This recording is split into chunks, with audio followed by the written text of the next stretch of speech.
There are four main candidates that I get down to that are at the time of the publication of this book and are speaking would be Saddam Hussein, George W. Bush, Osama bin Laden, or President Barack Obama. So, right. And in my effort to thoroughly upset every spectrum of political persuasion, right. I love it. I know I'm doing my job right when a liberal will write and say, "You bad person for saying this, and that," followed by a right-wing person saying, "You bad person for saying this." I go, I know I'm doing my job because I'm neither a left-wing or right-wing. I'm free-wing. I'm a meditator. You're offensive to everybody. Yeah, and meditators are equally offensive to everybody who is trying to live their lives either black or white, up or down, this or that. Because meditation is about looking beyond all that, seeing that that's a veil across the real truth of things. Moralities that people follow are veils.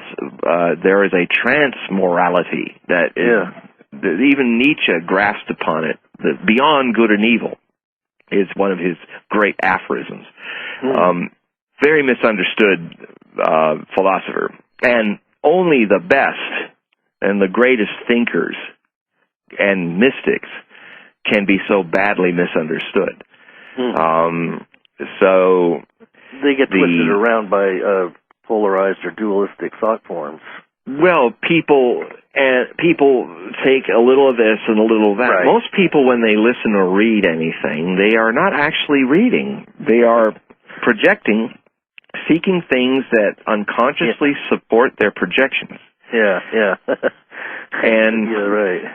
and then they get angry with you when you can't be crammed up their projections. I'm dealing with a person today who was telling me how I should respond to a question, and when my response didn't come, they're all upset that I didn't live up to, blah blah blah, and this is just a monkey mind in us talking. And I'm not. And if somebody takes that personally, that's not even their truth taking it personally. Your truth can't be harmed or upset by anything. Only the thing that's false in you can get upset by what people say. Because there's always a grain of truth in what they say when they criticize you. And that is, again, coming back to the issue of the two sides of prophecy.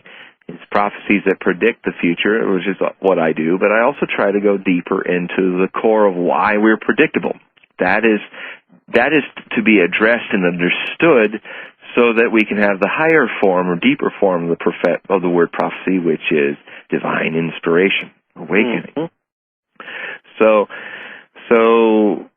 which brings me to the year 2011, which every year, I do my almanacs, these PDF file books for each year. I've been doing them on the website since 2005, but as history became more and more interesting and chock full of stuff to talk about each year, I've now graduated into writing entire books for each year. Wow. And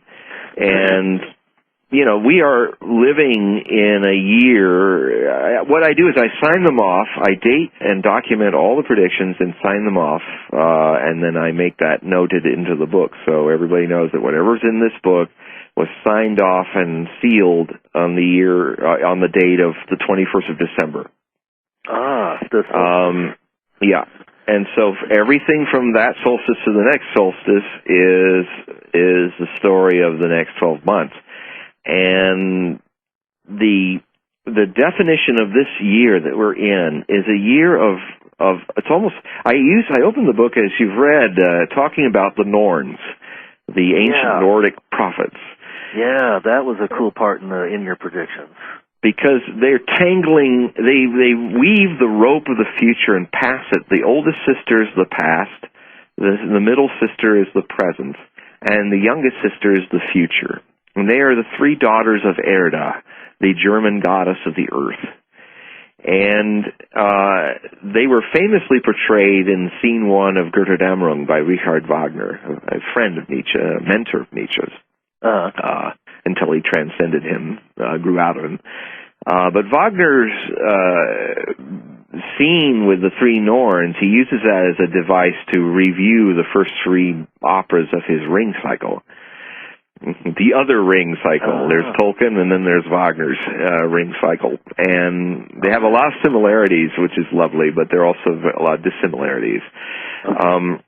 Wagner's Ring, in it, the three Norns end up having the rope of the destiny tangled to the point that it breaks, signifying the end of an age. And then they sink like specters back into the earth as the sun rises. And the heroes of the final drama appear, Brunhilde and Siegfried, spent the night with each other. Woo-woo. But he had to earn it. He had to climb up a magic fire, through a mountain covered in magic fire, and the magic of getting through the magic fire is you can't fear it. If you have fear, it'll burn you. And he had no fear. Until he met Brunhilde. Yes, but that's another story. So this year is a tangle. I've never had a year more nebulous, more a collision, an intersection of destinies demanding our attention and our actions in the present to fulfill. Which makes forecasting incredibly difficult now. But that's often what happens at the end and beginnings of ages, which we're in, is that it's the hardest thing to predict. Because things are open, things are fluid, things are not written in stone. In revolutionary times on the streets of Araby, it is not written in stone what's coming next. And in revolutionary times, in time itself, which we are in, it's equally like the streets. Who's going to win? Which destiny is going to evolve or innovate itself into our future with our actions? And this year has that going on in it. And one of the first things I wrote about, the first chapter is usually like the first issue we need to deal with. And the last chapter is always the thing that is like the overwhelming important issue that transcends all the other issues. And the first issue was called, in Chapter 1, Coup d'etat by Politicorp. And basically what I did in that is to explain the cycles of Pluto's transit through Capricorn, which has not happened in 250 years. Every 250 some odd years, what you see is a revolution in politics, economy, and the class system. And, back 250 years ago, you had emergent European and American middle classes that were just as young and tender and open and becoming literate and wanting more out of life as you see 250 years later in Asia, South America, Middle East, hundreds of millions of people attaining a level of being well-fed, being not starving anymore, being literate, and wanting more out of life than before. Now, what usually happens when you have a middle class cycle is that the dominant class, the power class, reaches a crystallization. The aristocracies of Europe had reached their pinnacle around the 1760s and 70s when the last Pluto Capricorn transit began. And on the one hand, they needed the middle class to grow and increase the richness of their realm, but the middle class in its demands for more freedom and independence and taxation with representation, not the other way around, went against their power, threatened their power. So they were in this Hobson choice of they don't want to suppress too much this middle class, but if they don't suppress it, the middle class will overthrow them.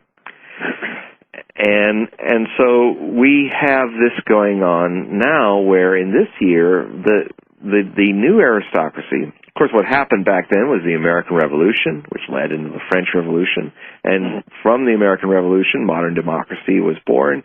And from that last transit for the next 100 years, reverberations from that rock thrown in the pond of history, the waves of other revolutions, which led all through the 19th century into the 20th, with the Communist Revolution in Russia, the Brown Revolution of the Nazis in Germany, and finally the Chinese Revolution in the mid-20th century. All that came as a release of energy like an earthquake's waves from what happened when Pluto was in transit of Capricorn during the time of the declaration of the American independence and the beginning of the American Revolution, which started with a mob dumping tea and having a tea party.